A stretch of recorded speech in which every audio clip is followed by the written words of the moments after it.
ఓం శ్రీ గణేశాయ నమః. యజ్ఞవల్క్య మహర్షి 4వ భాగం. ప్రజ్ఞానం ప్రవ్రజనం. బ్రహ్మ జిజ్ఞాసు అయిన జనక మహారాజు సంకల్పించిన బ్రహ్మిష్ట సన్మాన సభ జయప్రదంగా శుభోదర్కంగా సుసంపన్నమైంది. 8 మంది తత్వవేత్తలు బ్రహ్మవేత్తలలో సర్వశ్రేష్ఠునిగా భావింపబడిన యాజ్ఞవల్క్య మహామునిని పరిపరి విధాల క్షుణ్ణంగా పరీక్షించారు. రాజహోత అశ్వలాచార్యులతో ఆరంభమై అగ్నిశలాక లాంటి శాకల్యుని ఉద్దండ ప్రశ్న పరంపరల శరవర్షంతో సభ ముగిసింది. తన ప్రశ్నకు తానే సమాధానం చెప్పుకుని మహావృక్షం లాంటి మహామనీషి పరబ్రహ్మస్వరూపాన్ని అక్షరభారతిగా నిరూపించడంతో విద్వత్సభ విజయవంతంగా కొనసాగింది. అందరూ బ్రహ్మిష్ఠులలో వరిష్ఠులైన యాజ్ఞవల్క్యులకు మనస వాచ కర్మణ జయ జయధ్వానాలతో జోహార్లర్పించారు. ఇంత మహాయజ్ఞానికి పూనుకొని చిత్తశుద్ధితో దానిని సాధించిన జనక మహారాజు మాత్రం ఆరంభంలో సువర్ణ ఖచ్చిత గో సహస్ర ప్రదానానికి సంబంధించిన ప్రతిజ్ఞ చేయటం తప్ప మరేమీ మాట్లాడలేదు. ప్రకృత్య ప్రజ్ఞాన ఘనుడు కాబట్టి అందరూ చెప్పిన మాటల్లోని సారస్యాన్ని శరన్మేఘంలాగా గ్రహిస్తూ కూర్చున్నారు.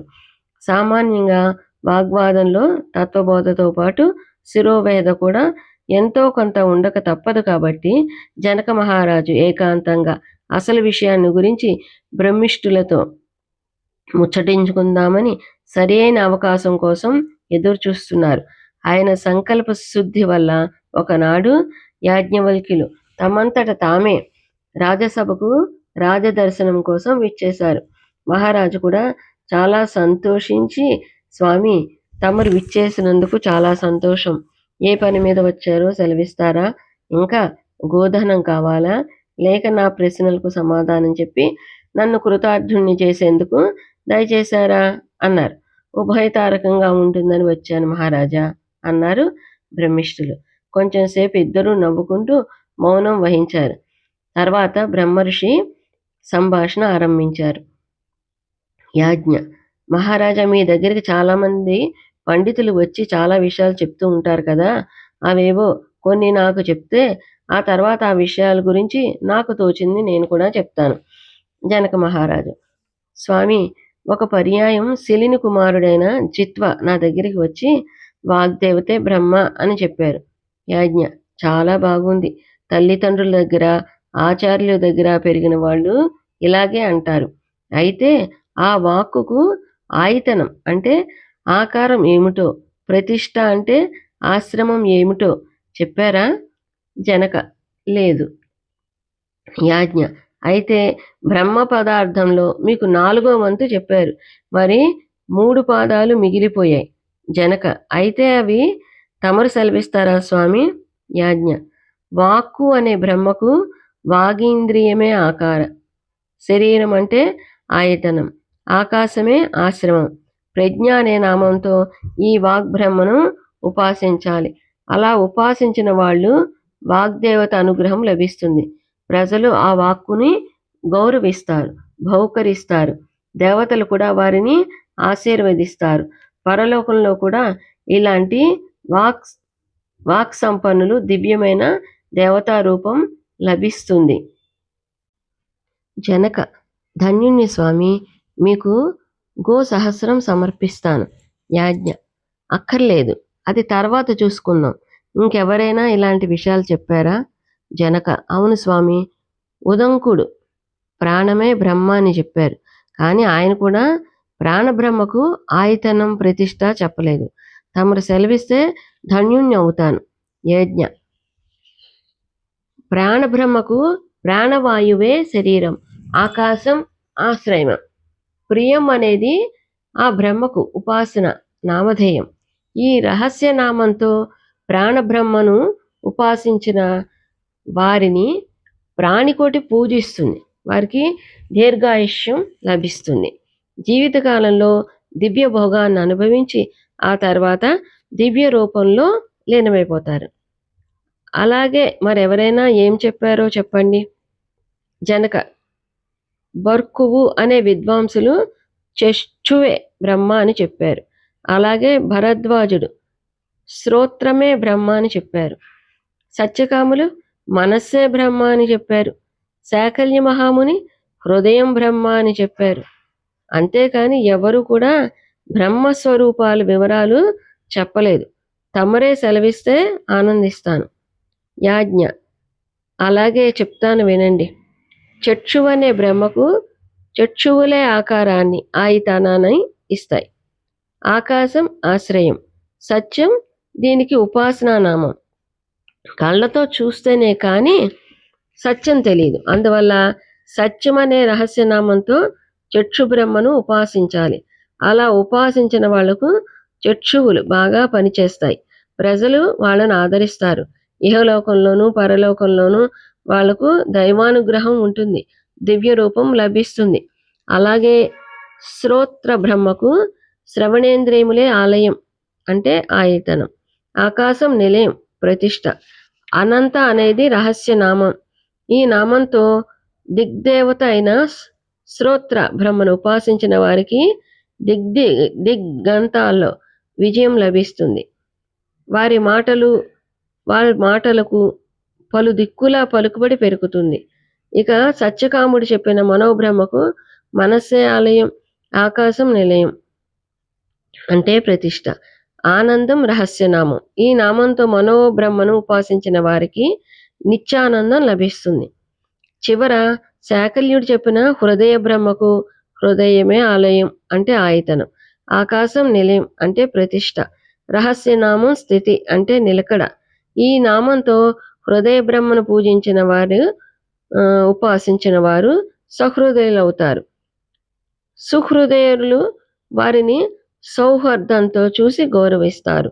ఇక పరలోకాలలో వారికి దివ్యానుభూతి లభిస్తుంది, దివ్యత్వం ప్రాప్తిస్తుంది. ఇంతటితో జనక యాజ్ఞవల్క్య సంభాషణలో 6 ఆరితేరిన విద్వాంసులు చెప్పిన 6 దేవతల గురించి చర్చ సమాప్తమవుతుంది. దీనినే షడాచార్య బ్రాహ్మణం అంటారు. బృహదారణ్యకోపనిషత్తులోని 4వ అధ్యాయంలోని మొదటి బ్రాహ్మణం ఇది. ఇలాంటి మరి 3 బ్రాహ్మణాల్లో జనక మహారాజు, యాజ్ఞవల్క్య మహాముని పరమార్థ చింతన చేస్తారు. ఈ షడాచార్య ప్రశస్తికి జనక మహారాజు తన్మయులై తన సింహాసనం నుంచి దిగి వచ్చి యాజ్ఞవల్క్యులకు పాద నమస్కారం చేసి, ఇలాంటి విషయాలు నాకు ఇంకా చెప్పండి అని ప్రార్థిస్తారు. తన ఉన్నతాసనం నుంచి దిగి వచ్చి బ్రహ్మవేత్త చరణ సన్నిధిలో శరణం గచ్చామి అని మహారాజు కూర్చున్నారు కాబట్టి దీనికి కూర్చ బ్రాహ్మణం అని పేరు. ఈ ప్రకరణానికి ప్రాతిపదికగా బ్రహ్మజ్ఞాని యజ్ఞవల్క్యులు తత్వచింతనలో తత్పరుడైన జనక మహారాజు దీక్షను, నిష్టను, వినయాన్ని, విజ్ఞాన్ని అభినందిస్తూ ఘాటైన ప్రశ్న ఒకటి అడుగుతారు. ఈ శరీరయాత్ర ముగిసిన తర్వాత మీరు ఎక్కడికి వెళ్తారు అని. దానికి రాజుగారు నాకు తెలియదు స్వామి అంటారు. అయితే నేను చెప్తాను విను అని యాజ్ఞవల్క్యులు చెప్పసాగారు. ప్రతి జీవికి జాగ్రత్త, స్వప్న, సుషుప్త వ్యవస్థలు సహజం. జాగ్రత్త అవస్థలో జీవాత్మ మేలుకొని ఉండి వైశ్వానర రూపంతో అన్ని పనులు తానే చేస్తున్నానని భావిస్తూ ఉంటుంది. స్వప్న జగత్తులో జీవాత్మ మైమర్చిపోయి నిద్రపోయిన సమయంలో అంతరాత్మ మేల్కొని ఆత్మరతిని క్రీడగా తెర వెనక నుండి చూపించడం ఆరంభిస్తుంది. కలలన్నీ కళ్ళలనే భావం తెల్లవారిన తర్వాత తేటతెల్లమవుతుంది. అది జీవాత్మలోని తైజస రూపం.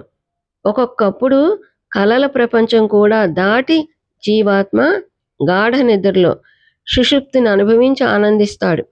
ఇది ఆత్మ యొక్క ప్రాజ్ఞ రూపం. అసలైన ఆత్మజ్ఞానం ఈ సుషుప్తిలోని అక్షరాభ్యాసం చేసుకుంటుంది. సాక్షులైన వారు ఆత్మ తేజస్సును, తనలోని వెలుగును పురస్కరించుకొని జాగ్రత్త, స్వప్న, సుషుప్తి అనబడే 3 దశలను దాటి తురీయం అనే 4వ దశలో ప్రవేశించగలుగుతారు.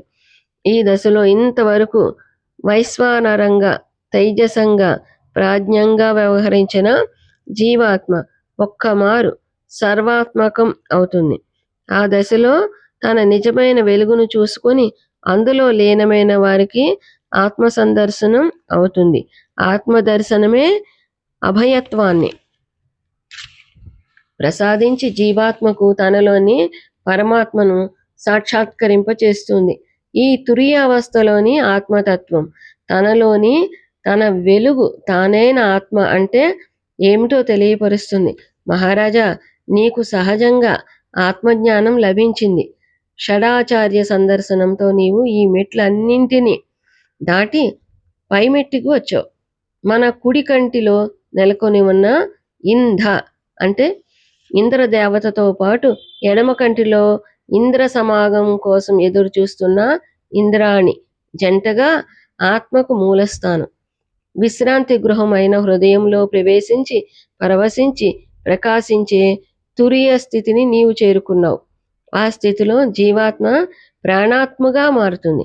నేతి నేతి అని అన్ని ఎల్లలను దాటిన పిదప కనిపించే ప్రత్యేగాత్మ ప్రకాశం కనిపిస్తుంది. ఈ స్థితిలో జీవాత్మ సర్వాత్మకమై అన్ని భేదములను భేదించి ప్రాణంలో ప్రాణమై ప్రణమంలాగా ప్రకాశిస్తుంది. అంతా ప్రాణమయం అయిపోతుంది. ఆ తర్వాత తానే ప్రాణమైపోయిన ప్రాణికి జనన మరణాది భయం పోతుంది. నేను వేరు, వీరు వేరు అనుకున్నప్పుడే భయం ఏర్పడుతుంది. అంతా ఒక్కటే, అందరూ ఒకే ఆత్మతత్వంలోని వారే అన్న భావం ఉదయించిన తర్వాత ఆ భయం సిద్ధిస్తుంది, అభయం సిద్ధిస్తుంది. ఆత్మ దర్శనమే అభయ సాధనం. భయపడవు. నీవు అభయముద్రలో తురీయావస్థలోని సర్వాత్మ స్వరూపాన్ని సాక్షాత్కరించుకొని నీ జ్ఞానాన్ని ప్రజ్ఞానంగా చేసుకుంటావు అని యాజ్ఞవల్క్య మహాముని మౌనంగానే తన వ్యాఖ్యను ముగించేసరికి జనక మహారాజు నిజంగా విదేహ స్థితిని పొంది అంటే మైమర్చి ఆచార్యులకు సాష్టాంగ నమస్కారం చేసి ఆత్మ సమర్పణ చేసుకుంటారు. ఈసారి గో సహస్రం స్వర్ణ ముద్రల లాంటి కానుకలతో తృప్తి పడక విదేహ రాజ్యాన్నే గురు చరణంలో సమర్పిస్తారు. అంతటితో గురు శిష్యుల సంవాదం సమాప్తం కాదు. మళ్ళీ ఒకరోజు యాజ్ఞవల్క్యులు జనక సందర్శనానికి వెళ్తారు. ఈసారి గంభీరమైన ఉపన్యాసాలు చర్చలు కాకుండా ఇష్టాగోష్ఠిగా ఏవో కబుర్లు చెప్పుకుందామని ఆచార్యులు అనుకుంటారు. కానీ గురువు గారిని చూడగానే శిష్య పరమాణువుకు ఎప్పుడో ఏదో సందర్భంలో తనకు దేశీకులు అంటే గురువు గారు ఇచ్చిన వరం జ్ఞాపకం వస్తుంది. నీ ఇష్టం వచ్చిన ప్రశ్న నన్ను అడగవచ్చును అని గురువుగారు తన ప్రియ శిష్యునికి ఇచ్చిన వాగ్దానమే ఈ వరం. ఆ వరాన్ని పురస్కరించుకొని జనక మహారాజే ఆనాటి ప్రశ్నోప విపత్తు ఆరంభించారు. స్వామి, ఈ ప్రపంచంలో పురుషుడు ఏ వెలుగును అంటే జ్యోతిని పురస్కరించుకొని తన నిత్య కర్మానుష్ఠానం చేసుకోగలుగుతున్నాడు అని మొదటి ప్రశ్న. కిం జ్యోతిరయం పురుషః, ఏ వెలుగు బలం చూసుకుని ఈ జీవి మెలగగలుగుతున్నాడు అన్న ఈ ప్రశ్నకు గురువుగారు సూర్యుడే ఆ వెలుగునిస్తాడు మహారాజా, ఆదిత్య జ్యోతి సామ్రాట్ అని ముక్తసరిగా సమాధానం చెప్తారు. మరి సూర్యుని అస్తమించిన తర్వాత రాజుగారికి అనుప్రశ్న. చంద్రకాంతి వెలుగును చూపిస్తుంది ఆచార్యుల సమాధానం. సూర్యుడు చంద్రుడు ఇద్దరూ లేనప్పుడు అనుప్రశ్న. అగ్ని అని సమాధానం. అగ్ని దీపం ఏ బయట వెలుగు లేనప్పుడు పురుషుడు ఏమిటి అను ప్రశ్న. ఆత్మ వెలుగు చాలు, అన్ని పనులు సక్రమంగా నెరవేరుతాయి అని ఆచార్యుల వారు ఆశ్వాసనం. ఆ ప్రశ్నోత్తరాలతో మళ్ళీ ఆత్మచింతన, బ్రహ్మ జిజ్ఞాస అవస్థాత్రయాన్ని దాటిన తురీయావస్థలోని పరమాత్మకత్వం, హృదయమనే పుండరీకంలోని అఖండ దీపం, ఇహపరలోకాలను సంధానం చేసే జీవాత్మను పరమాత్మ దగ్గరికి చేర్చే ఆత్మనిష్ట, అన్నీ ఒకదాని వెంట ఒకటి చర్చకు వస్తాయి. ఈ సందర్భంలో సూక్ష్మాతి సూక్ష్మమైన పరమరహస్యం వెలుగులోకి వస్తుంది. తల వెంట్రుకలను 1000 భాగాలు చేస్తే ఒక్కొక్క భాగం ఎంత సూక్ష్మంగా కనిపిస్తుందో అంత సున్నితమైన నాడులు మన హృదయం నుండి బయలుదేరి శరీరం అంతటా వ్యాపించి మనకు పుష్టిని, తుష్టిని, సమిష్టి దృష్టిని ఇస్తాయి. అందుకే వాటిని హితానాడులని అంటారు. ఈ నాడులే జీవిని పరంధామానికి చేరుస్తాయి. అంతా నేనే అనే ఆత్మానుభూతి, బ్రహ్మభావం ఆ స్థితిలోనే లభిస్తుంది. మనుష్యలోకం, గంధర్వలోకం, స్వర్గలోకం లాంటి అనేక లోకాలకు మించిన బ్రహ్మలోకమే ఈ పరమానంద ధామం. ఇదే అమృతం, అభయం. ఇక్కడ జనన మరణాలు లేవు, ద్వైతాద్వైత భేదాలు లేవు. భయ నిర్ముక్తములైన ఈ బ్రహ్మస్థితిని పాపరహితుడు, కామరహితుడు అయిన శ్రోత్రియుడు కూడా పొందగలడు. యాజ్ఞవల్క్యుడు ఇలా బ్రహ్మలోకాన్ని కళ్ళకు కట్టినట్లుగా వర్ణిస్తూ ఉంటే జనక మహారాజుకు బ్రహ్మానందమైంది. బ్రహ్మలోకం చేరినట్లే భావిస్తూ, స్వామి ఇక నాకు మోక్షాన్ని గురించి చెప్పండి అన్నారు. ఆ మాట విని ఆచార్యులు ఆశ్చర్యచకితులై, అవురా, ఈ మహారాజు నా చేత అన్ని విషయాలు నేనిచ్చిన ఈ వరంతోనే సాధించాలని చూస్తున్నట్లు ఉన్నాడే అనుకున్నారు. అయినా జ్యోతిర్బ్రాహ్మణంలో ఇంతవరకు చెప్పని జనన మరణ మోక్షాదులకు సంబంధించిన వివరాలన్నీ ఓపికగా చెప్పసాగారు. దీనినే శారీరక బ్రాహ్మణం అంటారు. ఇందులో దేహాంతర ప్రాప్తి నుంచి విద్య, అవిద్య, జ్ఞానం, అజ్ఞానం, బంధం, బంధ విముక్తి, ఆత్మవేత్త, బ్రహ్మవేత్తల స్వరూప స్వభావాలు, బ్రహ్మ సాక్షాత్కార పద్ధతి, శాస్త్రాభ్యాసం, బ్రహ్మనిష్టకు ఎంతవరకు సాధకం, ఎలాంటప్పుడు బాధకం, మోక్షసిద్ధి వరకు అన్ని విషయాలను బ్రహ్మిష్ఠుడైన యాజ్ఞవల్కులు వివరంగా చెప్పారు. అన్నీ చెప్పిన తర్వాత చివరి మాటగా ఆచార్యులు అంటారు, మహారాజా, బ్రహ్మవేత్త అయిన తర్వాత అతని మహిమ పెరగదు, తరగదు. నిత్య శుద్ధ్యం, నిత్య బుద్ధం. పాపపుణ్యాలకు, కోపతాపాలకు, రాగద్వేషాలకు, సంశయ భయాలకు అతీతమైన శాంతి దాంతి యుక్తమైన ప్రశాంతి నికేతనంగా ఈ బ్రహ్మలోకం. జనక, నిన్ను ఇప్పుడు ఈ లోకానికి చేర్చడం జరిగింది. ఈ మాటలు వినగానే విదేహ దేశాధిపతి ఆచార్యులకు శిరస పాద నమస్కారం చేసి తన సంపదను, తన రాజ్యాన్ని తన్ను తాను సమర్పించుకున్నారు. బ్రహ్మస్వరూపమైన ప్రజ్ఞానాన్ని తన శిష్యునికి ప్రసాదించి కైవల్య సిద్ధికి సాధనమైన ప్రవ్రజనాన్ని ఆరంభించేందుకు ప్రజ్ఞాభారతి యాజ్ఞవల్క్య మహాముని తన సహధర్మచారిణి మైత్రేయి అనుమతిని దృఢపరుచుకునేందుకు మరోసారి ఆమె దగ్గరకు వెళ్తారు. చెప్పిన మాటే మరోసారి చెబుతూ మహర్షి మహాసాధ్వితో అంటారు, ఇప్పుడు నేనున్న ఆశ్రమం నుంచి ఇంతకంటే శ్రేయస్కరమైన నిశ్రేయసప్రదమైన తూరీయాశ్రమాన్ని స్వీకరించబోతున్నాను. ఇంతవరకు నేను ఆర్జించిన ఆస్తిని నీకు, కాత్యానికి సరి సమానంగా పంచాలని అనుకుంటున్నాను. ఈ మాటలకు మైత్రేయి ప్రతిక్రియ స్త్రీ జాతికే కాక సమస్త నరజాతికే చాలా ఉదాత్తమైన ఉదాహరణ. స్వామి, మీరు ఏరి కోరి చేయబోయే అమృత సదనానికి నన్ను దూరం చేసే ఈ ఇహ సంపద నాకెందుకు? మీరు చేరుకోనిబోయే అమృత సదనాన్ని నన్ను దూరం చేసే ఈ ఇహపర సంపద నాకెందుకు? నాకు కూడా అమృత విద్య బోధించి కృతార్థురాలను చెయ్యింది అంటుంది. బ్రహ్మవేత్తకు తగిన హృదయేశ్వరి మైత్రేయి. ఈ సంభాషణ జనక మహారాజు గారి దగ్గరికి యాజ్ఞవల్కులు వెళ్ళకముందే ఒకసారి జరిగింది. ఆ తర్వాత చాలా కాండలు, చాలా చర్చలు, వాద వివాదాలు, సందేశాలు, ఉపదేశాలు, ఆశీస్సులు, ధన్యవాదాలు కూడా జరిగాయి. అయినా మైత్రేయి యాజ్ఞవల్కుల బ్రహ్మనిష్టలో, ఆత్మదర్శనంలో ఏ మాత్రం మార్పు రాలేదు. ఇలాంటి దాంపత్యం చూసే బహుశా భవభూతి లాంటి భావయోగి అనుకున్నారు. నిజానికి యాజ్ఞవల్క్యుడు ఒక వ్యక్తి కాదు, శక్తి, ఆత్మశక్తి.